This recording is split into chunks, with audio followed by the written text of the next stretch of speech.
Hello friends, welcome to target and goal. तो friends, ये है जीएस वाला प्रैक्टिस सेट और जैसा कि आप जान ही रहे हैं कि ये 5वां प्रैक्टिस सेट है हमारा। इसके पहले 4 प्रैक्टिस सेट जो हैं वो हम डाल चुके हैं। तो 3 प्रैक्टिस सेट को हमने एक साथ डाला था और चौथा प्रैक्टिस सेट हमने फिर क्या था कि सेपरेट कर दिया था सब्जेक्ट वाइज। तो यहाँ पर देखिए ये 5वां प्रैक्टिस सेट है और मैं ये कहूँगा, देखिए ये प्रश्न बहुत बढ़िया है, कंटेंट बहुत बढ़िया है। इसमें से हम करंट अफेयर के प्रश्न भी शामिल कर रहे हैं। तो देखिए, कंटेंट याद करने से, पढ़ने से ही अच्छे नंबर आएंगे। बहुत ज़्यादा हम सोचें कि नहीं बहुत हम किसी अलग ढंग से पढ़ लें या बहुत ज़्यादा इधर उधर का पढ़ लें तो उससे नंबर नहीं आते हैं। नंबर आते हैं फ्रेंड्स अच्छे से पढ़ने से और अच्छा कंटेंट पढ़ने से। तो चलिए देख लेते हैं भाई इसमें से प्रश्न। देखिए प्रश्न पूछा गया है, निम्नलिखित में से किस बौद्ध स्थल पर महिलाओं को पहली बार संघ में नियुक्त किया गया था? तो संघ में महिलाओं को नियुक्त किया गया था, किस जगह पे किया गया था? ऑप्शन है देखिए यहाँ पर, सारनाथ, वैशाली, श्रावस्ती, राजगीर और उपर्युक्त में से कोई नहीं। तो यहाँ पर देखिए अपना सही ऑप्शन है बी, यानी कि वैशाली। तो दरअसल जो बुद्ध थे, गौतम बुद्ध, पहले ये इस पक्ष में नहीं थे कि स्त्रियों को संघ में शामिल किया जाए, क्योंकि वो ये मानते थे कि भाई जो पुरुष हैं उनका नियंत्रण अपनी इंद्रियों पे इतना ज़्यादा नहीं होता है, इसलिए संघ की जो व्यवस्था है वो चरमरा सकती है। लेकिन बाद में इनके जो एक शिष्य थे आनंद के कहने पर इन्होंने क्या किया कि चलो, कहा कि ठीक है हम स्त्रियों को अपने संघ में जगह देंगे। तो यहाँ पर वैशाली जो ये जगह थी, देखिए वैशाली में सबसे पहले क्या किया गया था कि स्त्रियों को शामिल किया गया था। और वैशाली में लिच्छवियों का राज्य था, तो उन्होंने क्या किया था कि कुटाग्रशाला नाम का एक विहार जो था वो बुद्ध को दान में भी दिया था। तो अगर ये पूछे कि भाई लिच्छवियों ने कौन सा विहार जो है वो दान में दिया था, तो कुटाग्रशाला नाम का बिहार जो है वो बुद्ध को दान में दिया था। ये वैशाली में ये राज करते थे। और देखिए अगर ये पूछा जाए कि सबसे पहले कौन सी महिला थी जिनको संघ में शामिल किया गया था, तो उनका नाम था प्रजापति गौतमी। प्रजापति गौतमी जो थी वो गौतम बुद्ध की मौसी थी और इन्होंने ही इनका पालन पोषण किया था, क्योंकि इनकी जो माता थी उनका देहांत हो गया था इनके बहुत ही छोटे में जब इनका जन्म हुआ था। तो इन्होंने प्रजापति गौतमी ने इनका क्या किया था कि पालन पोषण किया था। अगला प्रश्न देखिए क्या पूछा है। अब देखिए इतनी सारी जो व्याख्या है ना, ये व्याख्या से आपको बहुत सारे प्रश्न तैयार हो रहे हैं। तो इसलिए मैं ये कहता हूँ कि विश्वास करके कंटेंट को थोड़ा अच्छे से पढ़िए, बाकी किताबों से भी बहुत अच्छे से पढ़िए, ठीक है। और जब खाली टाइम है या टाइम का अच्छा यूटिलाइजेशन है तो इसके साथ आप करिए। अगला देखिए प्रश्न है, 1920 में उत्तर प्रदेश के प्रतापगढ़ जिले में पहला किसान मार्च किसके द्वारा आयोजित किया गया था? ऑप्शन है देखिए, महात्मा गांधी, जवाहरलाल नेहरू, मोतीलाल नेहरू, सरदार वल्लभ भाई पटेल या फिर उपर्युक्त में से कोई नहीं। तो 1920 में उत्तर प्रदेश के प्रतापगढ़ जिला जो है, यहाँ पर पंडित जवाहरलाल नेहरू द्वारा किया गया था कि किसानों का मार्च जो है वो यहाँ पर निकाला गया था या उनका किसान मार्च का आयोजन किया गया था। अगला प्रश्न देखिए, अल्पसंख्यकों के हितों की संरक्षण के लिए निम्नलिखित में से कौन सा अनुच्छेद है?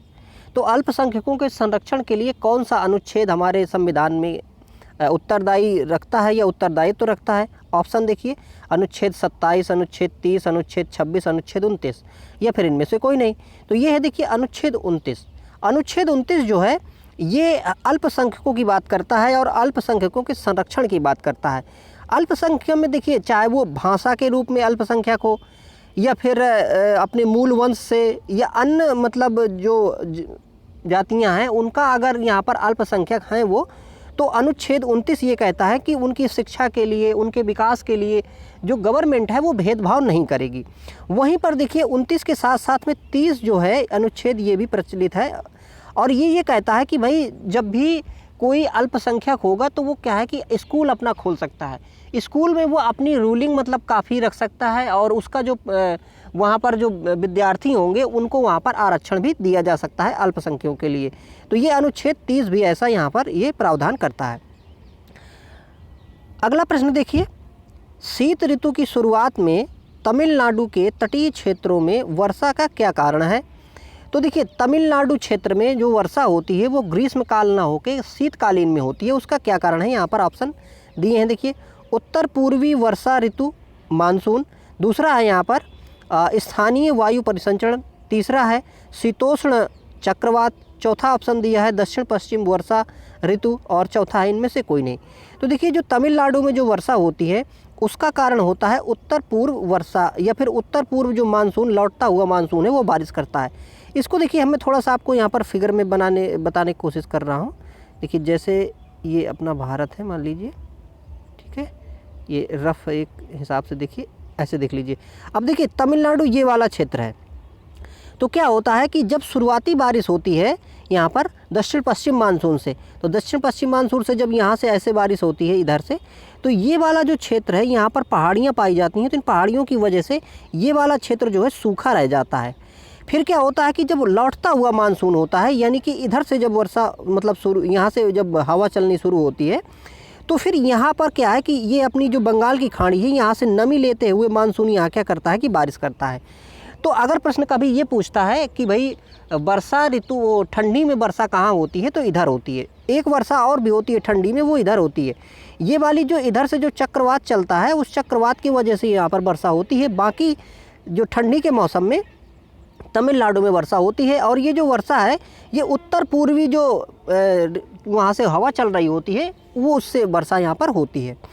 अगला प्रश्न देखिए, सिडेराइट निम्नलिखित में से किस धातु का अयस्क है? तो सिडेराइट फ्रेंड्स किसका अयस्क है?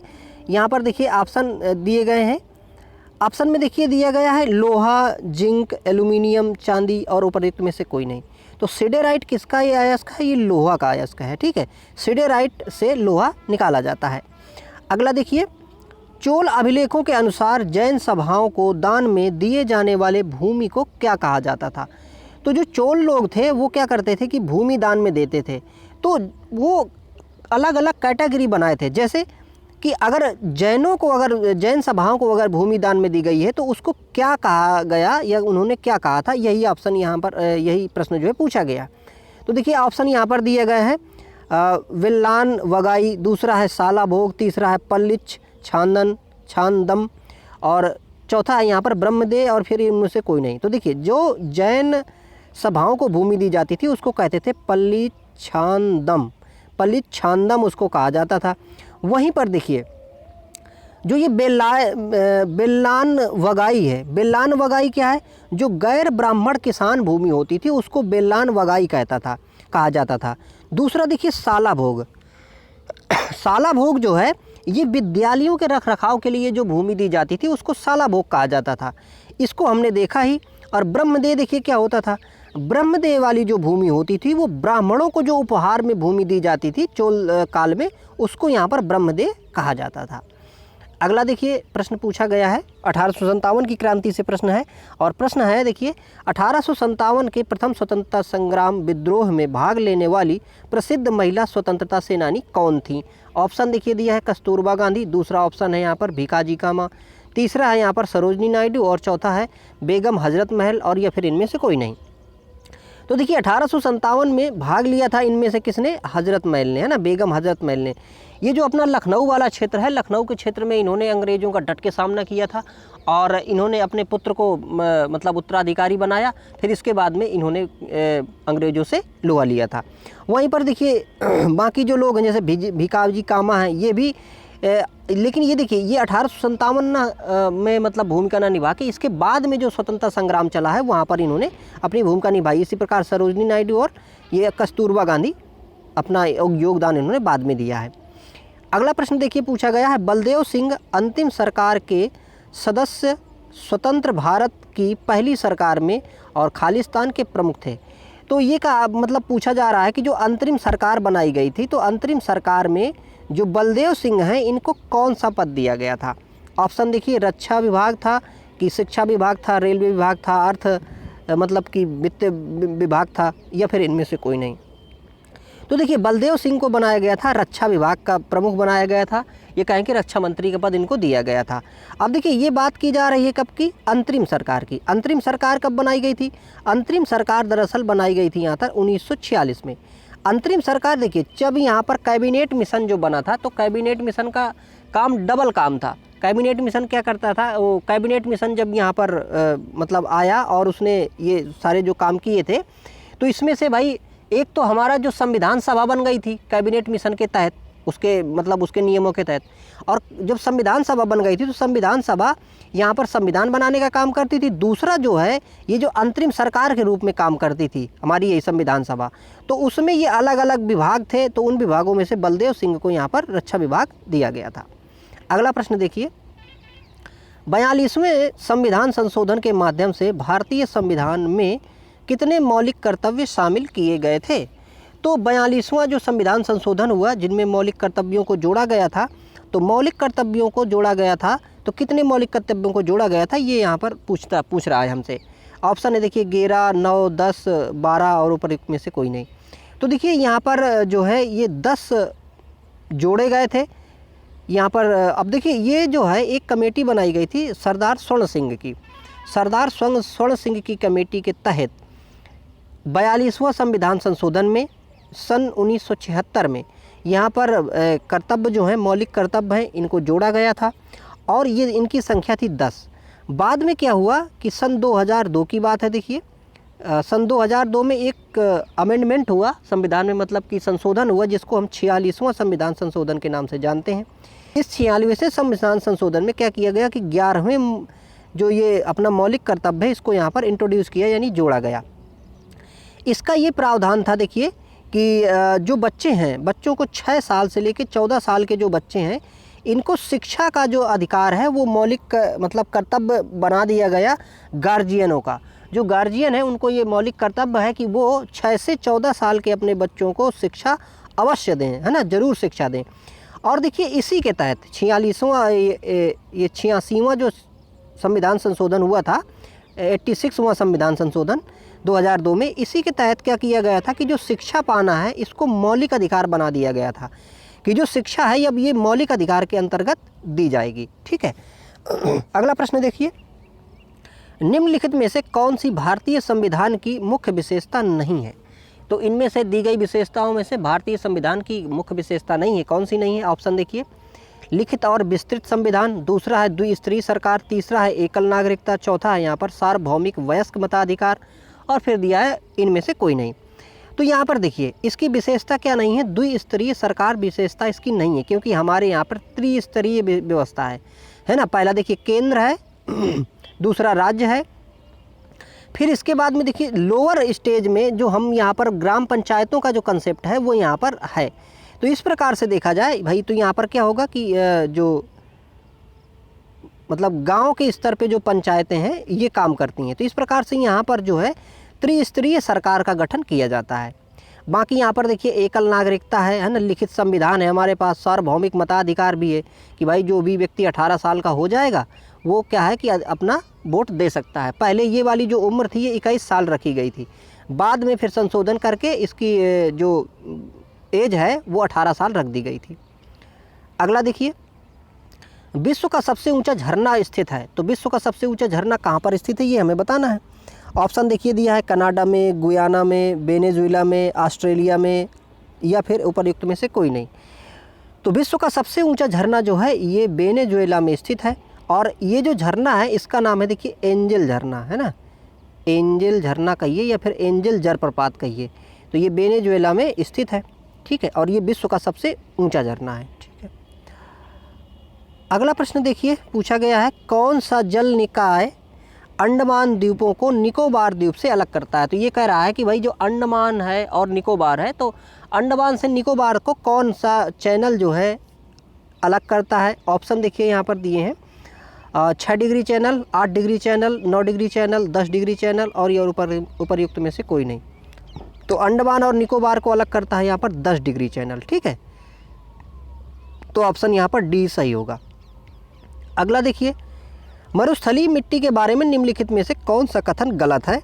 ऑप्शन देखिए दिए हैं, यह मूल रूप से रेतीली मिट्टी है, दूसरा है यह नमी की मात्रा को बरकरार रखता है, तीसरा है यह रंग में हल्की होती है, चौथा है इसमें नमक की मात्रा अधिक होती है और फिर है इनमें से कोई नहीं। तो यहाँ पर देखिए मरुस्थलीय मिट्टी के बारे में निम्नलिखित में से कौन सा कथन गलत है? ये कथन गलत है कि यह नमी की मात्रा को बरकरार रखता है, ये बात गलत है क्योंकि ये नमी की मात्रा को बरकरार नहीं रख पाती, क्योंकि जो रेतीली मिट्टी होती है वहाँ पे पानी पड़ता है और वो तेज़ी से भाप बन के उड़ जाता है। बाकी यहाँ पर देखिए जो विशेषता है कि ये जैसे यह है मतलब हल्की होती है रंग में, तो इसका रंग जो है भूरा होता है, बहुत ज़्यादा गहरा नहीं होता है ना, काला नहीं होता।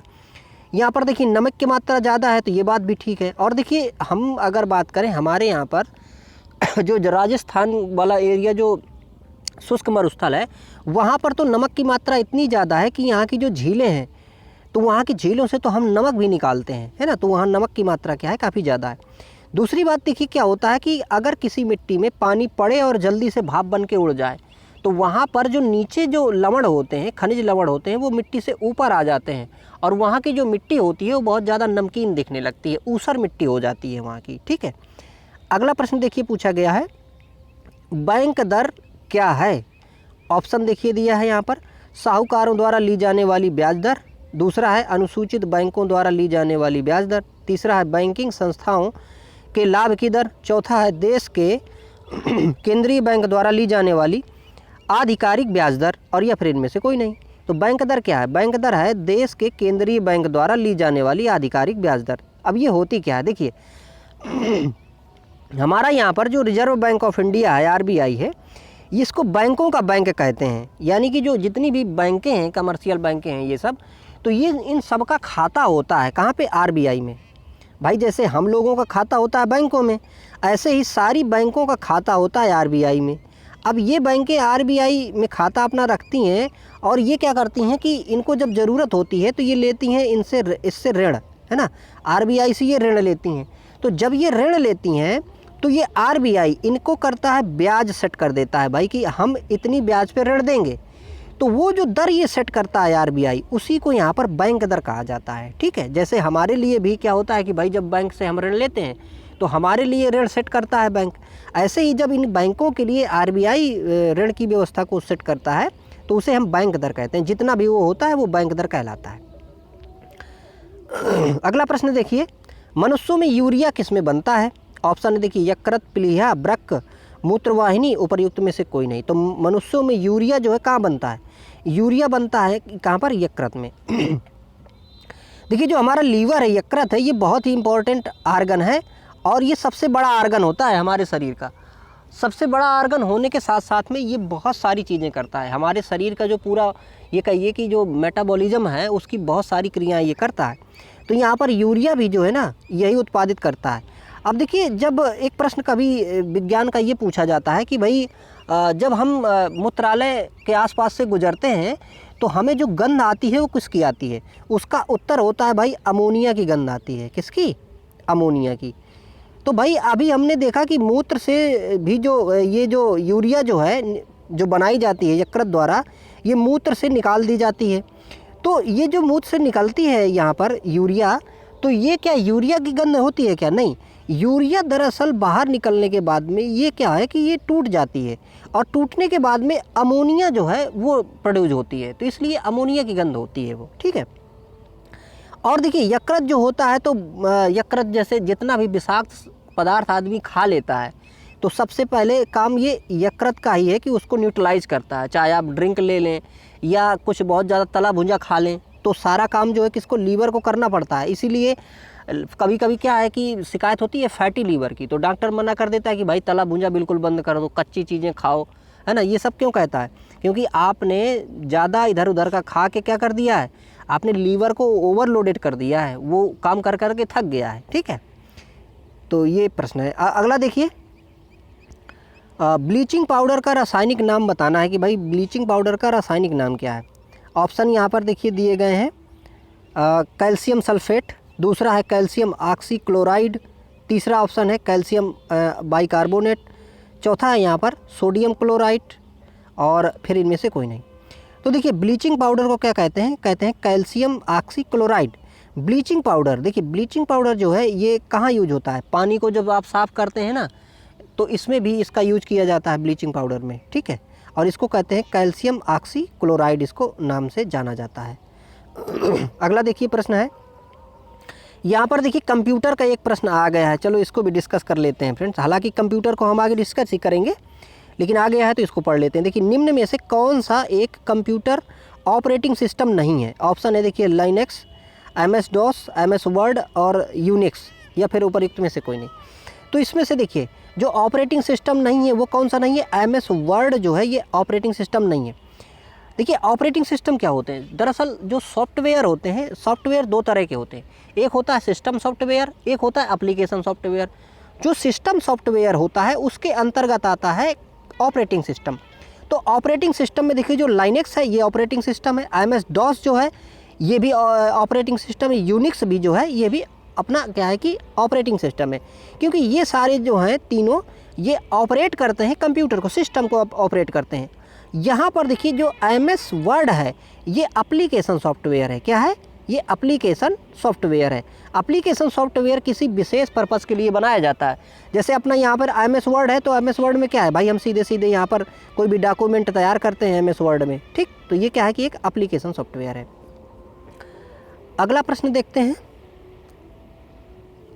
अब देखिए यहाँ पर ये करंट का प्रश्न है अब अपना। तो देखिए प्रश्न क्या है फ्रेंड्स, प्रश्न है कि हाल ही में चर्चा में रहा दर्रांग इमिग्रेशन चेक पोस्ट किस राज्य में स्थित है। तो दर्रांग चेक पोस्ट जो है ये किस राज्य में स्थित किया गया है, ये बनाया गया है। ऑप्शन देखिए सिक्किम, असम, मणिपुर, नागालैंड और या फिर इनमें से कोई नहीं। तो देखिए यहाँ पर ये जो बनाया गया है, हम भूटान से कनेक्टिविटी के लिए, एक सुरक्षित कनेक्टिविटी हो सके उसके लिए हम यहाँ पर ये काम किए हैं असम में। तो असम से हमने एक यहाँ पर एक चेक पोस्ट हमने इमिग्रेशन है ना, देखिए इमिग्रेशन चेक पोस्ट हमने तैयार किया है। तो असम और भूटान के बीच में ये चेक पोस्ट बना है। अगला प्रश्न देखिए, हर साल किस तिथि को देश के राष्ट्रीय कैंसर जागरूकता मतलब देश में राष्ट्रीय कैंसर जागरूकता मनाया जाता है। तो कैंसर जागरूकता के लिए एक जो डे है वो कौन सा रखा गया है, ऑप्शन देखिए 21 सितंबर, 11 अक्टूबर, 7 नवंबर, 16 अगस्त और या फिर इनमें से कोई नहीं। तो देखिए 7 नवंबर को हम क्या करते हैं कि कैंसर के जागरूकता के लिए यहाँ पर एक दिवस मनाते हैं। और ये जो है ये किनकी जयंती के रूप में मनाया जाता है, तो देखिए एक साइंटिस्ट थी जिनका नाम था मैडम क्यूरी, है ना। तो ये मैरी क्यूरी भी इनको कहते हैं, मैरी क्यूरी या मैडम क्यूरी, इनकी इसमें से जयंती के रूप में ये इसको मनाया जाता है। और इन्होंने रेडियम और पोलेनियम की खोज की थी। इन्होंने बहुत बड़ा योगदान दिया था, क्योंकि देखिए आज भी जो हम कीमोथेरेपी कराते हैं तो कीमोथेरेपी में रेडियो एक्टिव चीज़ों को यूज़ किया जाता है। तो यहाँ पर ये जो मैडम क्यूरी ने जो यहाँ पर ये चीज़ें खोजी थी, तो उन्हीं के सहयोग से या कहें कि उन्हीं के योगदान से आज हम इसकी जो कीमोथेरेपी है वो कर पाते हैं। तो इसके लिए जागरूकता के लिए दिवस जो है ये 7 नवंबर को मनाया जाता है, ठीक है। अगला प्रश्न देखिए, हाल ही में यानी कि नवंबर 2024 में जनजातीय कार्य मंत्रालय और ट्राइफेड द्वारा पूर्वोत्तर आदि महोत्सव का आयोजन कहाँ किया गया था। तो पूर्वोत्तर आदि ये जो महोत्सव है देखिए इसका आयोजन कहाँ किया था। ऑप्शन देखिए अगरतला, शिलांग, गुवाहाटी, दीमापुर। तो इसमें से देखिए जो गुवाहाटी है, गुवाहाटी में ये जो है महोत्सव जो है ये बनाया गया था। अगला प्रश्न देखिए अब कंप्यूटर से है, तो इसमें हम इतना ही लेते हैं, ठीक है। जीएस का हमने पूरा कर लिया है। और देखिए ये हालांकि टेस्ट पेपर तो एक साथ ही था, लेकिन पढ़ने में और पढ़ाने में ज़्यादा लेंदी हो जा रहा था, इसलिए हमने ब्रेक कर दिया है अलग अलग पार्ट में। तो आप सारे भाग इसके थोड़ा थोड़ा करके देखते रहिए, आपको भी बर्डन नहीं लगेगा। एक बार सेट लगाया, एक पूरा सेट बस सुन लिया, दूसरा सेट जब टाइम मिला फिर लगाया, फिर से ऐसे कर लिया। तो इससे क्या है कि नॉलेज आपका इम्प्रूव होता रहेगा। तो ठीक है फ्रेंड्स, मिलते हैं अगले वीडियो में। Thank you for watching.